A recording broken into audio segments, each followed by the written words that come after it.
I feel like for the past few solo episodes, I've been really on this topic of coming home to oneself and what does it really mean to come home to yourself and look within. And I don't know, I feel like I sound like a broken record, but I'm serious.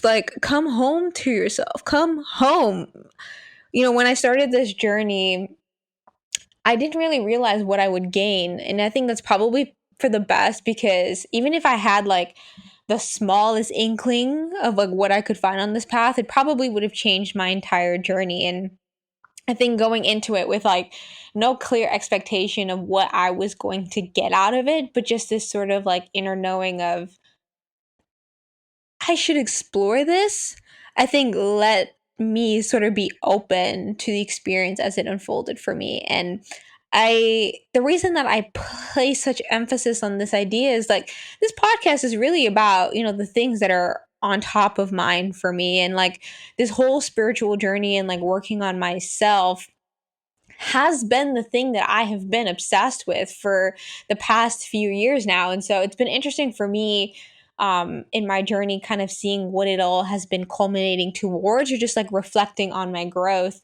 and reflecting on the things that worked for me, in hopes that maybe it could help cause shifts for you that just increase your experience of life, and helps you find some inner peace, some inner understanding, some insight, some wisdom. And I can only do that by sharing my journey. And I think one of the things that is important to take home, in any spiritual practice, is my journey will not be your journey.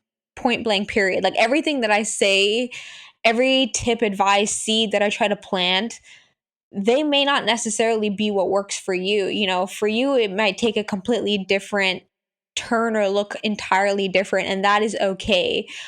All that I'm suggesting is that you be open or curious to coming home to yourself, to really discovering who you are and discovering what you are and what you can be, when you peel back the layers of all the things that you try to be, and just see what is actually there. Working on yourself is extremely challenging, especially when things aren't necessarily broken. There may be a few things that you don't like about life, but if you don't really have a major crisis that requires major intervention, it can be hard to really think that there's even a point in working on yourself. What is to be gained, from working on personal development. But I really want to, make it clear to you that things don't have to be complete shit for you to realize that you deserve more and that you want to experience more. Your life doesn't have to be the worst tale of everything that can go wrong does go wrong for you to be oh, I deserve more. Your life could be perfectly fine, and there's, everything is decently going well for you. It's not you have any major catastrophe right on your front door, but that doesn't mean that your experience of life can't be more than what it is right now, and that there's more for you to gain in this experience other than materialistic accumulation of things or social clout. There's more that you can gain from your experience than just what it may be right now. And it doesn't mean that there's anything wrong. It doesn't mean that something is broken necessarily, but it's just a recognition of that there's more to be gained. There's more to explore and to navigate and to witness in the moment than what you currently are, and that you deserve to experience that. You deserve to have that understanding. You deserve to be able to have that awareness, to have that clarity. And it's not something that's out of reach. It's completely within reach. I have had a very privileged and blessed life. I sometimes I think will feel internal guilt that, maybe my journey wasn't so difficult, and it was just painstakingly hard for me to get to where I am, that I have shame around that, of saying my suffering is less important or less valid than other types of suffering or trauma that might exist in the world. And at the end of the day, suffering is suffering. It doesn't matter, what the actual suffering is, but the fact is that all of us suffer from a bunch of different things. Some can have a lot more weight and a lot more heaviness to it. But at the end of the day, like, suffering is suffering. It is an intrinsic part of existence, just like happiness and joy is. And denying our experience of suffering or not acknowledging, all the forms of suffering that we experience in our life can make it really challenging to embrace life to the fullest and exist with a true sense of freedom. I think, like, for a lot of us, we're always like grappling and like running away from our suffering, like having this sort of avoidance nature towards things that make us feel not pleasant. And, I think, like, that's like the natural thing to do. It's a very reactive based, response to the emotions that you feel. But denying yourself the experience of suffering and not acknowledging it for what it is, like, really makes it difficult, because we end up in this situation where we're constantly running from and running towards, which creates like this inner dissonance within us, and we're constantly just like a pendulum going back and forth, back and forth, back and forth, without any awareness that we're like cycling on this hamster wheel of torture and pleasure and just constantly running away from one and towards the other. Coming home to yourself is a decision. It's a choice. You're choosing yourself. You're making the promise to be there for yourself through the good and the bad. And that is a very brave commitment to make. Like, to really say, like, I am choosing me, like 100% through everything, even the things that like you repress and are uncomfortable about and like just make you just feel like, committing to the fullness of you. It can be really hard, it can be really, really hard to do, because most of the time, because of the stories we hear in like these spiritual circles, we think that like the idea of attaining enlightenment is something only for the select few, for the gifted, of which we're not. We're average, we're regular, typical, just a run of the mill human being. But actually, anybody can make the commitment to come home to themselves and begin a path of deep transformation. The funny thing that I was really surprised. I mean, I wouldn't say I was surprised, but it's kind of just like a oh shit. When you learn that actually we are all enlightened and we all have Buddha nature, all of us, even the most, undeserving people, quote unquote, undeserving, all of us have enlightenment within. Like, we are enlightened already. The issue isn't our nature at all, but it's how we view our nature and how we respond to it. There's this analogy that I like that describes like who we are as like a blank mirror, a perfect reflection of reality as it is. But as we exist, as time passes, things start to accumulate on this mirror, and it becomes like harder and harder to see things as it is, and we start to see things as we are. We see ourselves, the way in which we see ourselves is like heavily influenced by our experiences. And so coming home to yourself is really taking inventory of like all of this mental clutter that you've accumulated in your life and making the conscious choice to clear it. And it can be very difficult, because in these spaces, we're forced to confront a lot of things tied to who we think we are. We're forced to face our karmas. And that can be, very triggering, especially, a lot of feelings of like self-judgment, of shame, of anxiety, of guilt, of sadness, of anger, because you see all the things that make you feel like you're not whole. Like, you have to confront that. And you have to confront the things that make you think that you are not in your Buddha nature. And I think for many of us, hearing those list of emotions can easily cause resistance. Like, why go on a journey that's going to force you to confront all the emotions you don't already like for your own healing? Like, that just seems like why? That just sounds painful, like, sounds like not a fun time. It doesn't sound very kumbaya-y, you know what I mean? Like, doesn't sound like a great trip. Sounds very, very uncomfortable. And I think for a lot of us, like, when we encounter things that are uncomfortable, we go into that fight or flight. And flight is a very comfortable response. We often avoid the things that create feelings that we view as negative. But don't worry about that. Let's just take a deep breath. Don't focus on that part just yet, because part of the healing process is becoming comfortable being in the states that make you uncomfortable. I know it's just not what you think a whole mindfulness journey is about. You think it's all about positivity, positive feelings, bliss, peace. But to get there, you first have to go through the healing process of dealing with your reaction to all of these states that you view as negative. So, all of the anxiety, all of that tightening, constriction, feeling guilt and shame, and just judgment. Because I think a lot of it is judgment. You know, we judge ourselves, we judge the world, and we always take on this narrative of like, no, no, no, I'm not judging. What? No, I'm innocent. I'm not judging. I'm not judgmental. Like what? I'm not judgmental. No, no, no, no. But we do it like all the time to ourselves, and we need to get to the root of that. We need to understand why, like, where is this self judgment coming from? What is it trying to tell us? Why is it even here? Because a lot of these times, like, the feelings that we experience and the states that we're in, they all have a function. Every personality that we inhibit has a function. It's playing a role, it's doing something of value for our life. That is why we're in that state to begin with.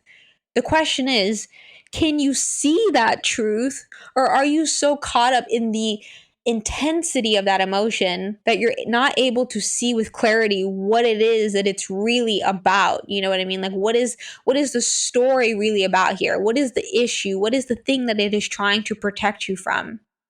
It can be really challenging because this goes in the opposite direction of what we've been conditioned to do. And that's okay. This is an outcome. And I think it's important that, like, in this journey, we don't focus so much on the outcome, but more so we focus on the first step. Coming home to yourself is not just a mental detox. It is also a physical and emotional assessment as well. Because as you're working through a lot of these mental triggers that manifest emotionally, they also have a physical response as well. These are it's a three-prong experience that you're going through as you're coming home to yourself. And as you're able to sit with the uncomfortable feelings, embrace the uncomfortability of it, acknowledge that this is a characteristic of being human, of being conscious, of being in this world, instead of fighting it, you can actually learn a lot from it. Because again, these emotions aren't here to like make your life suck, right? It's just that we view them that way. And so we create this very like negative relationship with these emotions when really they're just there to guide you, to inform you about your environment, to inform you about your condition, to inform you about your mental state, and to inform you about who you are so that you can learn, so that you can grow, so that you can discover. My journey coming home really started in the physical. Like my body had made it very clear to me that I needed to give it my attention, and it did this through pain, which, again, most of us view this as a very negative experience. Experiencing chronic pain is a major wake up call, and it really forces you to stop and take notice. Building a healthy relationship with my body was a very interesting challenge because honestly, I didn't really think that we even had a toxic relationship to begin with. Like, it's not like I wasn't eating, it's not like I was like harming myself or like going out of my way to make my physical body like super uncomfortable. But at the same time, like I was severely neglecting my physical nature just because it wasn't that big of a priority to me. And I actually had to put myself first, which is crazy because to me, again, I didn't think like that it was that big of a deal, that I was like that far off, but yet I was feeling this clear like lower quality of life that resulted in like pain. I was like in physical pain, and it made me realize like, yeah, you gotta do something about this. I literally was not taking care of myself to the best of my ability. And it resulted in this physical pain that forced me to really reflect on how I was treating my body, how I was taking care of it. What was I doing? Were there any rituals in my life that helped in the growth and the maintenance of my body? None whatsoever. But again, like it forced me to recognize like what were the things that I wasn't doing that my body needed. What was it calling out for? And it really was my attention, my coming home to me to see what it needed so that it could heal and get back into flow. Falling in love with the journey of self discovery was new. Really investing in building your relationship with yourself is like dating somebody new. I have to really listen, to their dislikes and likes and to try new things and see how it responds. I feel like coming home to yourself is like really the beginnings of like one of the best relationships you can really have with yourself, because ultimately you come into this world alone, you're going to leave this world alone, and it's best to like really know yourself inside and out, understand your ticks, understand the things that bring you incredible amounts of joy and things that challenge you mentally, things that make you feel like you're up against your edge, and like trying to understand, is that really your edge or is that just something in your mind? And I think like it's really important for you to just figure out like what makes you feel good, like actually feel good from the inside, and it's not like you adding all this extra stuff to make yourself feel good, but like feel like you're radiating from the inside and outward. So in my journey, it started off with like me getting my blood checked. I've mentioned this a few times, but for me, it was important to understand where my body was. Where was it standing currently? What we were functioning, obviously getting things done, but like, what is the baseline that I need to compare my growth journey to? I needed to understand kind of where we were at in terms of like all of my nutritional deficiencies, levels, whatever, to figure out exactly what my body needed so that I could actually show up for it. Because clearly I didn't know, I could not understand the language of my body. So I had no clue what it wanted from me. And I was just out here in the streets. And it was important for me to do that because then I could actually gauge and assess of like, okay, if I implement these new regimens going forward, understanding where I'm at, I can kind of gauge and see, how do I feel? Is there a difference here? Is there an improvement to my state of well-being that I can attribute to these, new rituals that I'm incorporating into my life? And for me, it started with just taking like a regular regimen of vitamins, but even that is a journey of itself because I had to figure out what vitamins I even liked. For me, I have a really hard time with any like capsule, pill formed substance of any kind. And so, like, it's really hard, I think, living in Western culture where like pills are usually the means of medicinal treatments or whatever. And so like it's always hard like when doctors try to prescribe me things and I'm like, "Hey, like I know you're going to prescribe me this, but if I'm being honest, like I'm just not really going to take it because it just doesn't work with like how I work and like I have a really hard time with this." And I think a lot of the time most doctors would just be like, "Oh, get over it. Like it's fine. Like you're a big girl, you can take a pill, you know what I mean? Like just swallow." And I'm just like, "Okay, that's cute. I know that works for you, but it really does not work for me." And I had to go and find sources of vitamins that really like worked with the way that I live my life and the way that I go about my routine and like didn't make it feel like it was more of an obstacle than of a benefit for me. And so I started taking liquid vitamins, which actually are better just because they have like better absorption rates and like you can get a lot more in your body that way than like through pills necessarily. And it was incredible, finding a method that worked for me. And again, like from that, I have been monitoring my blood levels ever since to ensure that there's actually been, my body's able to absorb these nutrients and absorb the minerals and absorb what it needs to charge my body the way that it needs to be supported. And in addition to that, I tried a few different forms of like physical fitness to see what I really enjoyed. I have never really been an athletic person, never really, it's not that sporty girl, could care less. The minute I could drop gym, I did. And for me, like because I was skinny, I never viewed physical fitness as something that was important. I didn't think it was something I really needed to invest in because I was already there. I was at goals. So I'm like, what is this going to add to my life that like I could do something else I prefer? And it wasn't ideal because what I failed to realize was my lack of physical activity actually was compounding on my body, and I just failed to realize it. And because I sat a lot, and I sat a lot. They were just like my bones and my muscles and everything were slowly becoming misaligned because of just like, my day-to-day habits, perfectly natural. Humans, we're in a lot of different environments, and in modern society, we're not exactly moving the way that we used to. And that takes a toll on our bodies. But again, I think like living in a society where there's so much pressure on women to look a certain way and to feel a certain way, I felt like I needed to enjoy the gym. Like I needed to be a gym rat because that is what you see on the gram. And, who doesn't like looking at a fit bitch, like obviously abs are hot. And so I was just like, oh, like I need to go to the gym. Like the gym is the way.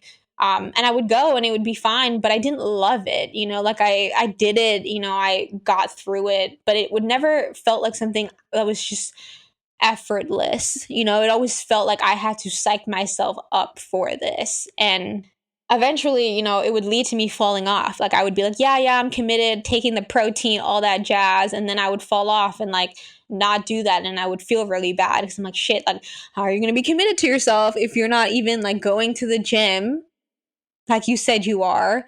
And I realized, okay, like maybe that's just not for me. And so I would try other things. Like I tried a bunch of different fitness classes and I eventually tried like hot yoga. And hot yoga has been the thing that has been absolutely transformational for me. And it helps in a lot of different areas because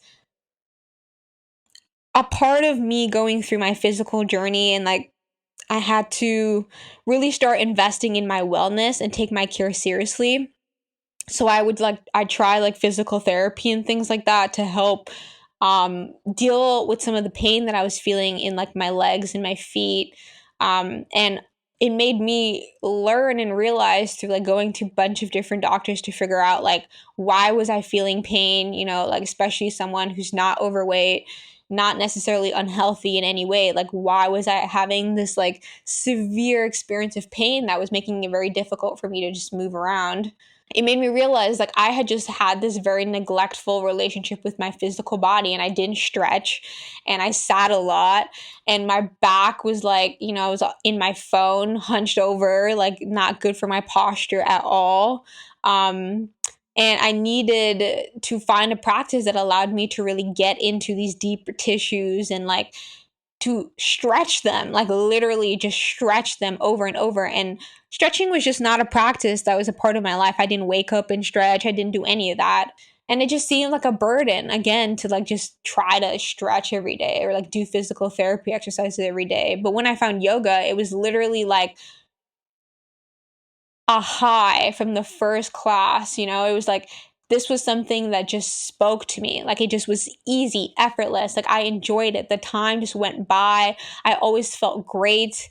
And it felt like a practice that was constantly going to be allowing me to discover new parts of myself, discover new muscles, discover my inner strength, discover my balance, discover mental clarity, being able to challenge myself in like the stress of the heat. But it took me literally taking time to experiment with myself and listen to how I felt to figure out what worked for me instead of just following the trends of like what everybody else does because, oh, that's what's on the gram. I could give less of a damn. Okay. At the end of the day, it's like what works for you. And that's why I feel like this coming home journey is so unique to each of us because only we know what our body needs and only we know because only we are in our own bodies, and we can listen to this subtle language of like what our body is trying to say to us. In my like pursuit of experimenting with like wellness practices, I tried a bunch of other things too, like deprivation tank floats, love it, massages, love it, acupuncture, can't get enough, chiropractor, life essentials. And it was really figuring out which of these practices more than anything that I could stay consistent with, and it's fun to try things, but how do you build a routine that results in not only you feeling your best, but you feel like you can be challenged, throughout this process. And I will admit, like, as I was going through this, I had many doubts. I was like, can I afford this? Will this work? How would I know if it works? But instead of getting caught up in all the what ifs, I decided to just remain open. My intention was to heal, and that was that, and it would happen. And I just needed to be patient. And I say all of this because patience is key. Like, it's going to take time for you to come home to yourself. It's going to take time for you to figure out what works and what doesn't work. Don't judge yourself. Have fun with it. Like, this commitment to self is one of the most beautiful journeys you can make because it's like all about you. Like, you are the 100% benefactor of everything that you're doing. It's like cultivating this deep relationship with who you are and discovering who you are, so that when you show up in the world, you show up in your fullness without any hesitation or resistance in the moment. Now, I couldn't go from a decade of not giving a damn about my body to suddenly change and expect things to like change immediately. Initially when I started, I would complain a lot about, back pain, feet pain, being of low energy, feeling very tight, lacking flexibility, especially in my hamstrings. It wasn't anything crazy. It's not like I had any broken bones or like major medical conditions, but I knew I wasn't feeling my best. Like I just knew it. And I feel like when we're honest with ourselves, we know when we're not at 100%. We just know, like,